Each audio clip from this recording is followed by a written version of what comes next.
হয়েছে নতুন বছর। 2024কে বিদায় জানিয়ে 2025-এ পা দিয়েছেন সকলে। নতুন শুরুর আনন্দের মাঝেই বর্ষর সুখবর দিলেন অনিন্দিতা রায়চৌধুরী এবং সুদীপ সরকার। মা হতে চলেছেন অনিন্দিতা। নতুন বছরেই এক খুদে সদস্যের আগমন ঘটতে চলেছে টেলিভিশনের এই জনপ্রিয় জুটির পরিবারে। বছরের প্রথম দিনেই সকলের সঙ্গে সুখবরটা ভাগ করে নিয়েছেন সুদীপ অনিন্দিতা। 2025-এর প্রথম দিনই সোশ্যাল মিডিয়ায় একটি মিষ্টি পোস্ট করেছেন সুদীপ অনিন্দিতা। সেখানে থেকে গিয়েছে একটি রঙিন কার্টুন। একটি বেবি কটের মধ্যে থেকে বেরিয়ে রয়েছে এক খুদে হাত। চারপাশে ছড়িয়ে ছিটিয়ে রয়েছে অনেক খেলনা, দুই সারমেয়। ছবিতে লেখা, দেখা হচ্ছে বন্ধুরা, এবং মার্চ 2025।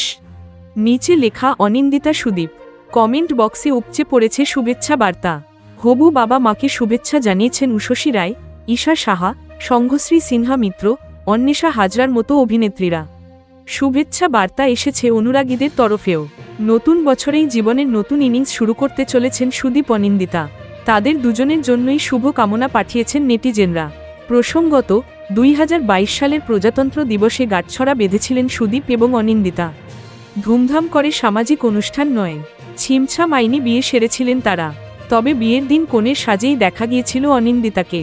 লাল বেনারসির সঙ্গে কন্ট্রাস্টে সাদা রঙের ব্লাউজ পরেছিলেন তিনি। অন্যদিকে পাঞ্জাবি জহরকোটে দেখা গিয়েছিল সুদীপকে। ছোট পর্দার অত্যন্ত জনপ্রিয় মুখ দুজনেই। পটল কুমার গানওয়ালা, কে আপন কে পর, করুণাময়ী রানী রাসমণি, দেশের মাটি, ধুলোকণা, গুড্ডির মতো সিরিয়ালে দেখা গিয়েছে অনিন্দিতাকে। অন্যদিকে চ্যাম্পিয়ন, তুমি আসবে বলে, কে আপন কে পর, কুসুমদোলার মতো জনপ্রিয় সিরিয়ালে অভিনয় করেছেন সুদীপ। বর্তমানে ফুলকি সিরিয়ালে খলনায়ক রুদ্ররূপ স্যানালের চরিত্রে অভিনয় করছেন তিনি। অন্যদিকে অনিন্দিতাকে দেখা যাচ্ছে তেঁতুল পাতা ধারাবাহিকে। আগামী মার্চেই সন্তান জন্ম দিতে চলেছেন তিনি। তবে এখনও কাজ করে চলেছেন অনিন্দিতা।